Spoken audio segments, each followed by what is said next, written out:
Ignition sequence starts.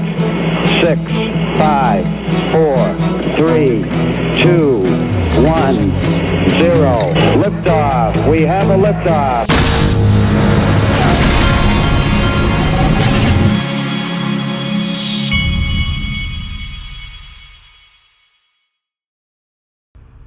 Hey everybody, this is the Digital Asset Investor, and this, I think I played this before, but it is worth playing again. You need to hear this. This is Andy Schekman from Miles Franklin, who is one of my sponsors, by the way. Code DAI Gold, info@milesfranklin.com, 952-929-7006. Listen to this. How do you break the COMEX? And how do you get all the gold and silver? And it became very obvious to me that all you really need to do would be to jack the price of gold up amongst the countries that have it all and price it much higher, and the arbitrage would send everything eastward to Moscow. Now, the idea, I think, was right.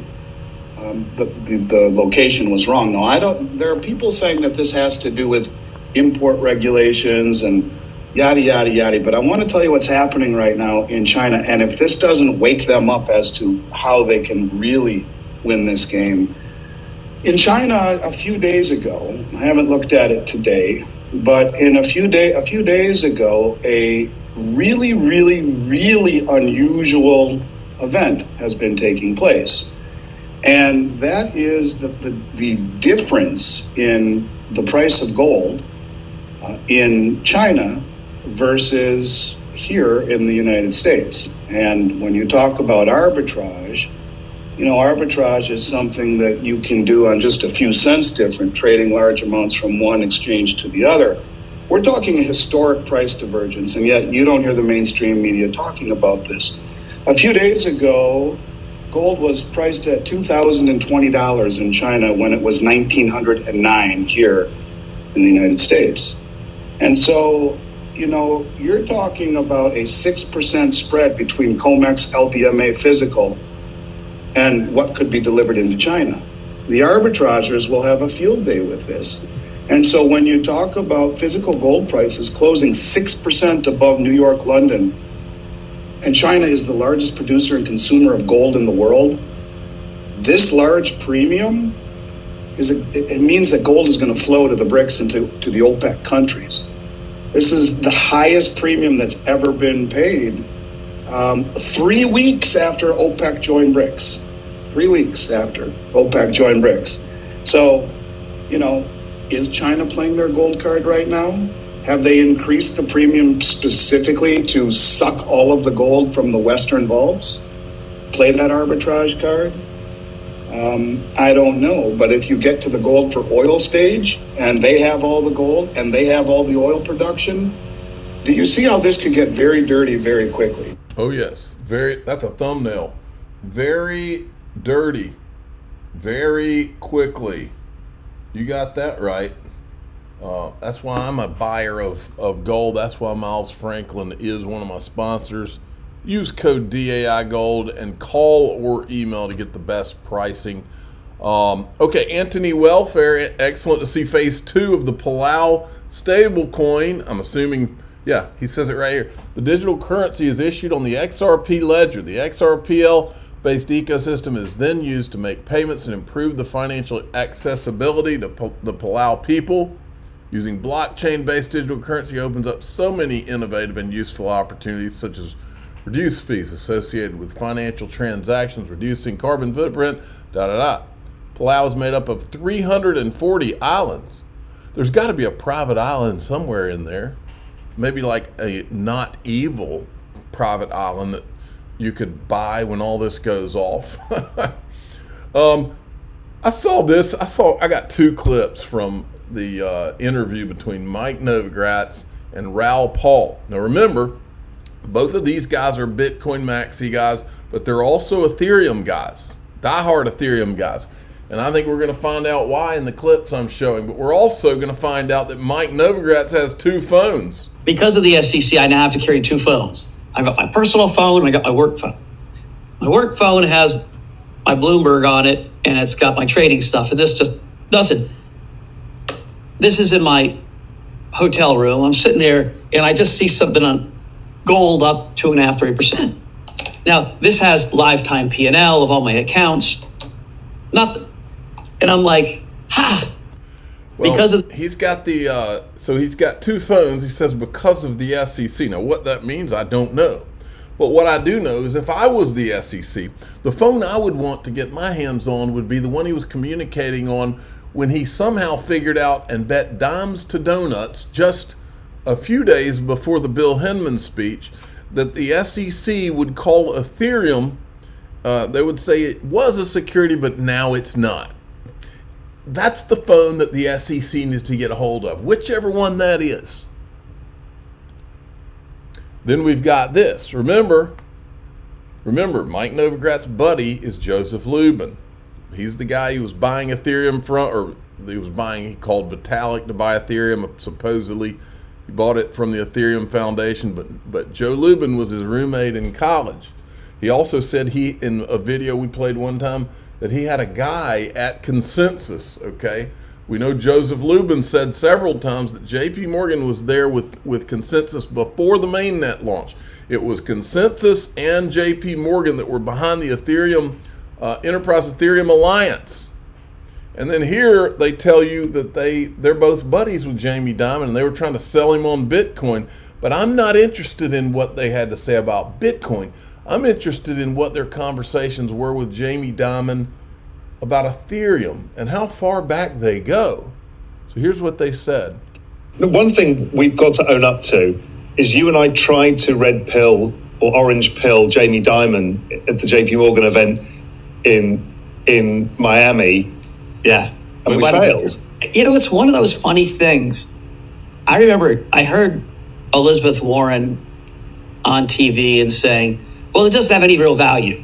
And so why should we even care about it? And I'm thinking to myself, lady, who do you think you are? Like, the richest woman in your state believes it has value. The richest man in Pennsylvania, Jeff Yass from Susquehanna, believes it has value. Stan Druckenmiller, Ray Dalio, some of the great investors of the world believe it has value, but Janet Yellen doesn't. And like, okay, you don't have to participate, but like, don't be so goddamn arrogant to think you're right and everybody else is wrong. Like, the market's right and you're wrong. And Jamie, you've been wrong. I love Jamie Dimon and I hope he runs for president, but he's been dead wrong on Bitcoin. Yeah, and he's also got the vested interest that, when you've got the monopoly on the banking system, the last thing you want is a competitor. I don't think Bitcoin's a competitor to the banking system. No, but I'm thinking of the whole cryptocurrency arena, the blockchain rails, decentralized finance. Okay, so they said it there. When you've got the monopoly on the banking system, the last thing you want is a competitor. Does that make the ETHgate and all that make a little more sense about what they were really up to? Then, of course, here from John Deaton, you've got him talking about, so now we have Gary Gensler, now they're making it public. Gary Gensler and Elizabeth Warren are working with Jamie Dimon, who, Jamie Dimon is very anti-Bitcoin, but you don't ever hear him say anything about Ethereum. He's not going to talk bad about Ethereum because he was there before the public mainnet launch. Gary Gensler, with the backing of Elizabeth Warren, is 100% gaslighting the American people. In this letter, he states that there's nothing unique or new about cryptocurrencies and states existing laws easily apply to crypto. But that's not what Gensler said under oath. At his confirmation hearing, Gensler said crypto fell outside the purview of the SEC and CFTC. He stated that the unique nature of crypto created a regulatory gap. In other words, Gensler is a liar, a comfortable liar. Okay?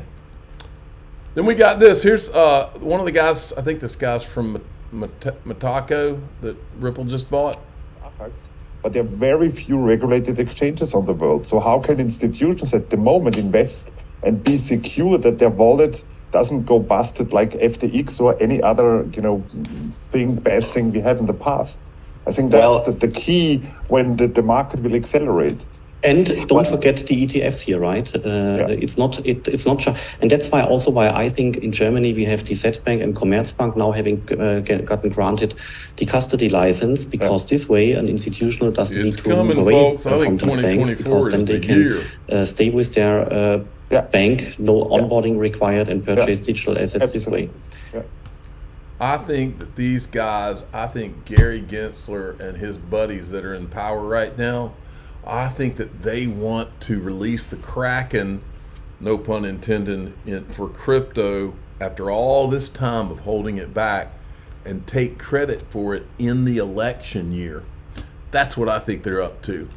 Watch this. This is another video from some of the Metaco guys and some other people. But since a few weeks, 2 months, the deal flow has started again. So it means conversations that were on hold are resuming. People who didn't want to, even talk, come back to us, accounts. So that's the first thing. The second one is that we see globally, and it varies across regions, financial market participants setting up teams for real. So there's a new wave, like now the whole infrastructure is ready for them. So from custody to risk management tools, people selling data like we do, market access, etc. And there's a wave of them getting ready for next year. So Philip, 23, meaning that this we see it today, as if it was a preparation for something happening next year. All right, and finally we have this. I just wanted to show you this.